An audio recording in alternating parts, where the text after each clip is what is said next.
Now, following on, we would like to have Mr. Steve Katsaros, founder and CEO of Nokero. So, Mr. Katsaros, floor is yours. Hi, I'm Steve Katsaros, coming to you from Denver, Colorado, where it snowed last night. So we have a little bit of an environmental event going on here, but the slides are going to be controlled by JPO. So I'll just show you quickly. This is the main product that we're talking about, that is a solar light bulb. And so let's go ahead and go into the slides, if you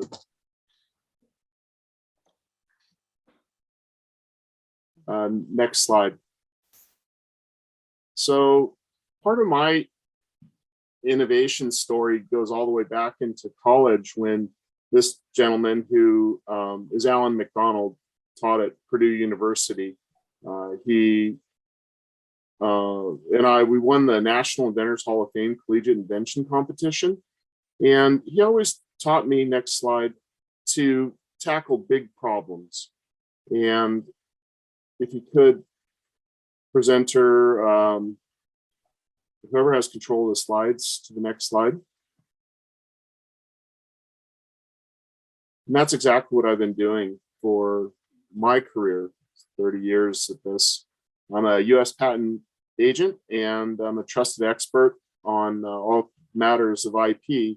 And one of the big problems, next slide, that I tackled starting in 2010 was that 1.2 billion people around the world live without access to electricity.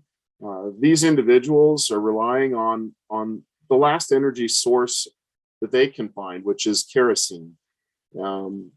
This equates to about $30 billion of kerosene, or kero, that's burned for lighting. Next slide. This is a dangerous process in that kerosene is distributed very informally in bottles and baggies. Little ones accidentally grab the bottles and drink out of them. And if you live without electricity, you're 6 times more likely to die by fire. So this is an expensive, dangerous problem, and it's so important, next slide, that we created Nokero, which stands for no kerosene. It's a solar light bulb that I showed you before. Next slide. And 1 day's charge provides 15 hours of light at night. These hours of light at night are utilized in the same way that us Westerners, I don't want to say Westerners, let's say in the global north, or the developed countries, we're just simply trying to carry on and conduct life after the sun sets. Next slide. So we've created a whole line of products that we're eager to distribute. Next slide. And in the end, what our small renewable products do is they deliver the hope and security of light at night, whether it's in countries where there's environmental based events like hurricanes. I remember we did some work in Japan after the typhoon, not the typhoon, but the earthquake in Hiroshima. Not Hiroshima, I'm sorry, the nuclear plant. But moving on, we've distributed, to the next slide. We've sold 2 million of these lights into 120 countries. We've improved 10 million lives, but we're really just getting started. Next slide. Yet, this simple, small solar light has captured the imagination of so many around the world. And we've even found our way to the floor of the General Assembly Hall at the United Nations. Those are all Nokero lights there. Next slide. And we've even received, and this is an important takeaway from for those attending this panel, is that the United States Patent and Trademark Office has a Patents for Humanity program. And recognizing inventors as they go through their long time, their difficult journey is really important, not only with the award of a patent grant in a reasonable amount of time, but the ability to enforce, and then just the support. So as a result, we've really become friends with the USPTO, and we're appreciative of that.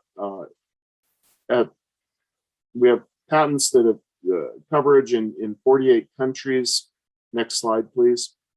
And we've even succeeded at enforcing our patents in China. That's our team right there on the top right that did some contingency-based work for us, because every product that is successful is destined to be copied. And as a matter of fact, that's what we want as society. But until we're ready to put those rights into the public, we want the ability to exclude others. Next slide, please.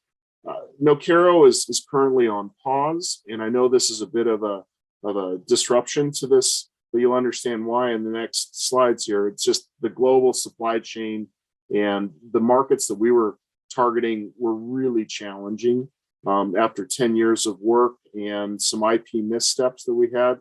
I'm doing something new personally. So next slide. In this big transition of my personal effort on a daily basis, because I will get back to Nokero, there's some great ideas there.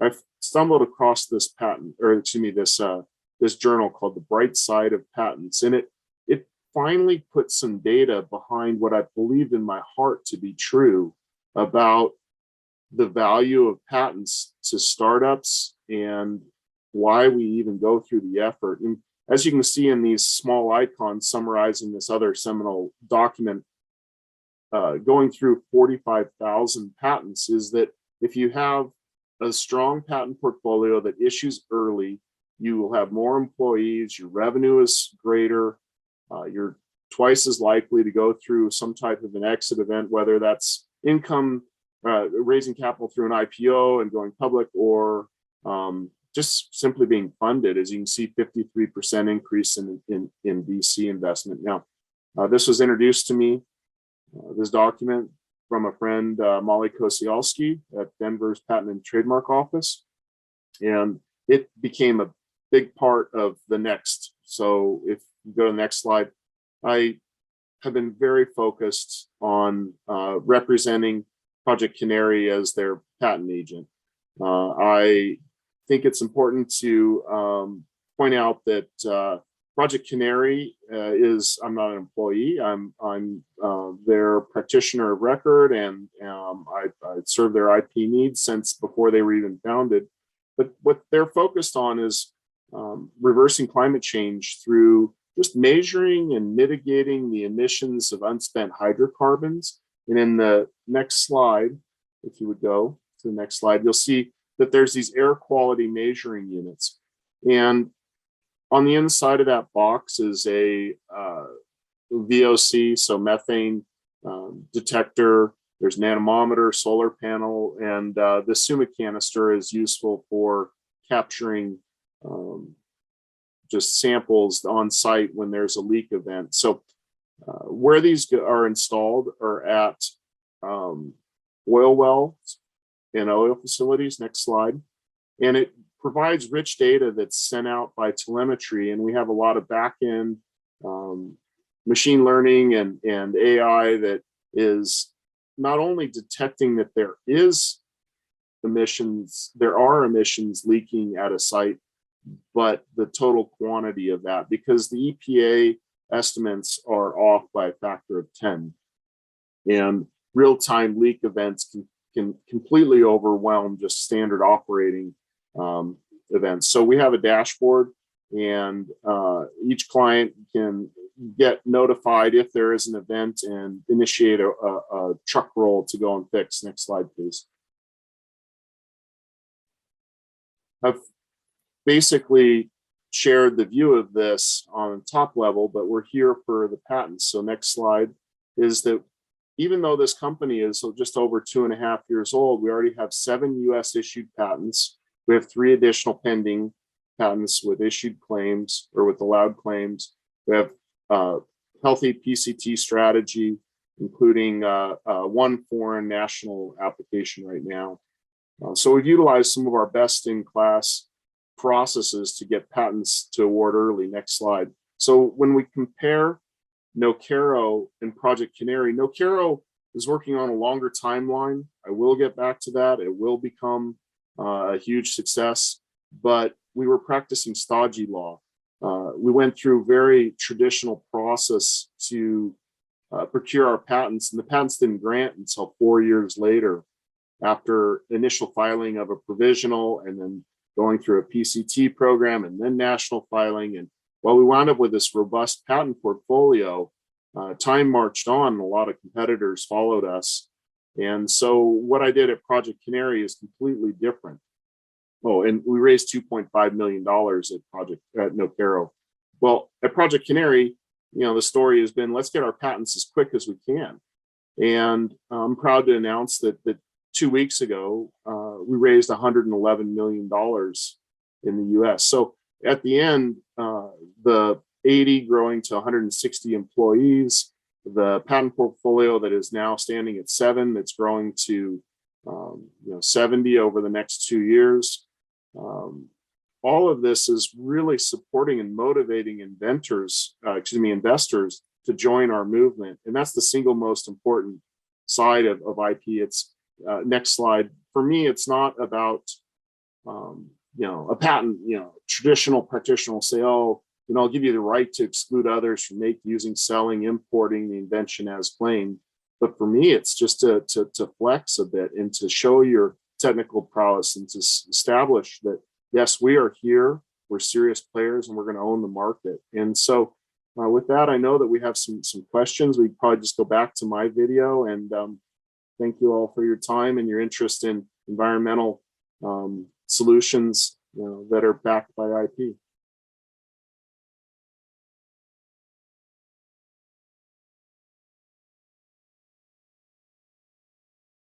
Mr. Katsaros, thank you very much. Now we would like to move on to Q&A session. Dr. Kwakwa, please. Thank you. Thank you. Thank you very much, Mr. Katsaros. I was struck by one of the slides you just showed us. Of course, you are founder and CEO, Nokero. And I noticed that you were granted the Patents for Humanity Award from the USPTO 2013. Yes. And this for bringing affordable renewable energy to Kenya and other parts of the globe. And my question is, given that, as you put it, you are a relatively small business based in Colorado, what motivated you to expand your innovative technology areas outside the United States? Yeah, well, the target market for these small solar lights is the 1.2 billion people that live in rural communities around the world without access to electricity. So our single largest country where these have been distributed is Indonesia, followed with 500,000 units into sub-Saharan Africa. The support that the USPTO provided in issuing us or awarding us a Patents for Humanity award was really important in bringing attention to not only the problem, but to our solution. Other innovations that have occurred or that are occurring at the USPTO are the Track 1 Accelerated Examination Program, the WorkShare programs with Patent Prosecution Highway. And I think that there was a third component to your question about leveraging IP across these markets. So we were able to attract a lot of distributor interest and just through having patents that had granted in these foreign jurisdictions. Great. By the way, congratulations on your fundraising in the last 2 weeks. And if I can just ask a final question, I know you've talked patents, but at what stage did patents play a role in the development of Nokero's technology? Not exactly sure how to answer that because this is such a simple tech, slow tech product, but we were able to differentiate ourselves in the patent realm. We do have $30 million of infringement annually right now on our IP portfolio there. It's probably a little easier to talk about what it meant to Project Canary. And Project Canary, we're in a very competitive area, and the fact that we have patents that have awarded have shifted or steered this huge, I mean, that's a very large raise to our pursuit and not others without the patented technology. So it's been a big part of both companies, but more so with Project Canary, because our patents are granting in as little as 4 or 5 months. So we're really changing the game there. Great. Thank you so much, Mr. Katsaros. Back to you, JPO. Thank you very much, Mr. Katsaros and Dr. Kwakwa.